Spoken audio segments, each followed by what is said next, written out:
South Africa is to host a multinational maritime exercise between ourselves, Russia and China over a 10-day period that will encompass the one-year anniversary of Russia's invasion of Ukraine. Defence Minister Thandi Modise has described the exercises as beneficial for all involved to build skills and to share operational knowledge and expertise. Exercise Mosi 2 will take place in Durban and Richards Bay in KwaZulu-Natal from the 17th to the 27th of February. South Africa also held a maritime exercise dubbed Exercise Oxide with the French last year in Simonstown in Cape Town. Now, this move for this latest exercise has been criticised by some, the US and Europe, our biggest trading partners, for being an unmistakable message of support for Russia. Darren Olivier, Director at African Defence Review, joins me now to examine the intersection of interests and diplomacy in this development. Darren, good evening to you and welcome. South Africa will not stand back. We have done an exercise similar to this with the Russians before in 2019. But how does the timing, given the invasion of Ukraine, significantly colour this decision to go ahead? Good evening. Yes. So, that first exercise in 2019 was quite defensible, I think, in terms of the timing. There's really nothing wrong with us being able to exercise with the Chinese or the Russians in ordinary times. Clearly, though, these are not ordinary times. The issue is, as you said, that this is the anniversary of the invasion of Ukraine. And by hosting Russia for an exercise now, we are effectively condoning what they have done in Ukraine. We are signaling a level of support for their actions and, really, I think, not acting in the most neutral fashion. Well, if international law is so clear that Russia broke it or broke international law in invading Ukraine, why do you think our government's not reading it that way?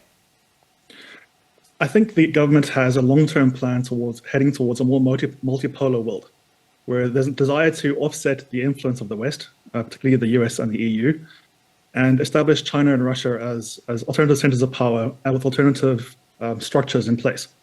This is also part of the drive behind BRICS as a group. And so a lot of our foreign policy is around that objective, to offset the West and to create a competing center of power. That, I think, though, has been taken to a point where it's resulted in a certain level of strategic ineptness, where the government is misunderstanding the desire for that, which in fact might not be the worst thing for them, with really, I think,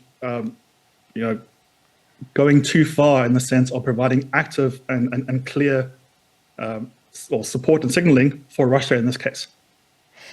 Look, here's the conundrum, I suppose, and we've heard this a few times before. The ANC does have historical ties with both Russia and China, receiving academic and military training in those countries.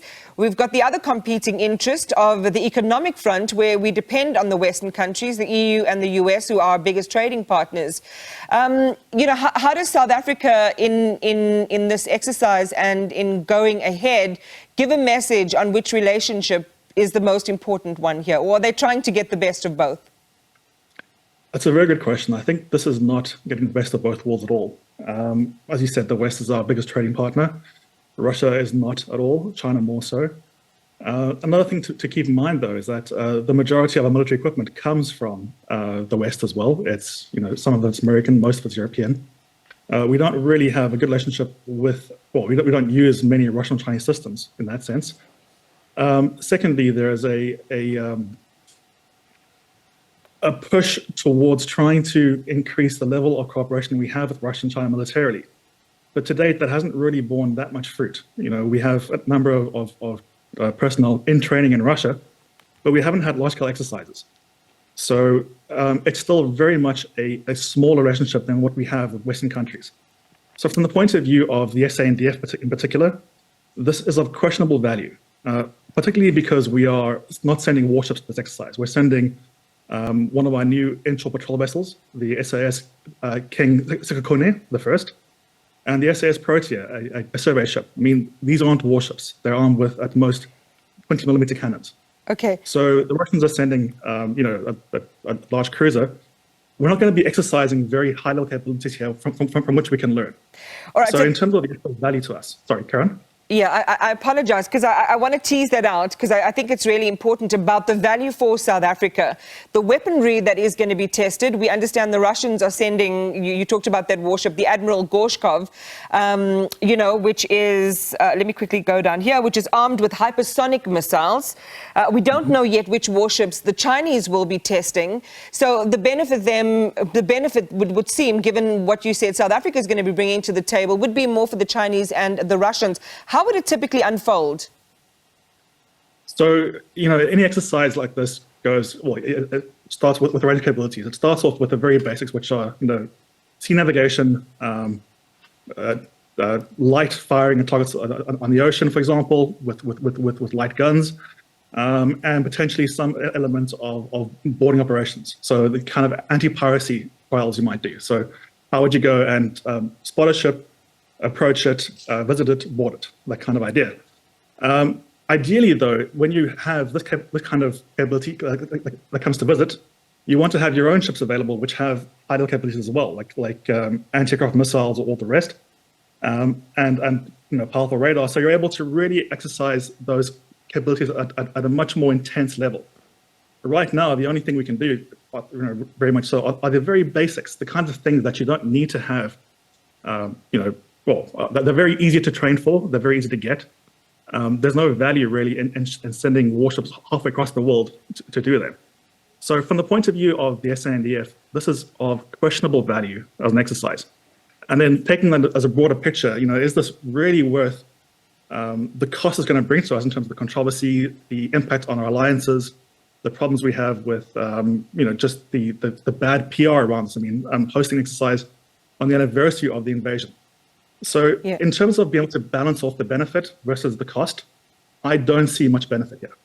And finally, in our closing moments, there is a moral question as well that gets raised. Would these weapons that Russia is testing now, would these typically be employed in the ongoing conflicts with Ukraine? Is that fair to ask? The ship in particular might be using some of them, but I don't believe that the ones specifically mentioned, the Zircons, would be used. Although I also don't believe that those will be tested in exercise Mosi at all either. So I don't think that'll be the case. But morally, yes, it is a questionable decision, and certainly questionable to be hosting the Russians at a time when we know that a number of missiles fired from their ships have hit targets that are very clearly civilian. Darren Olivier, thank you for sharing your expertise and your perspective with us. We appreciate it. Darren is the director of the African Defence Review.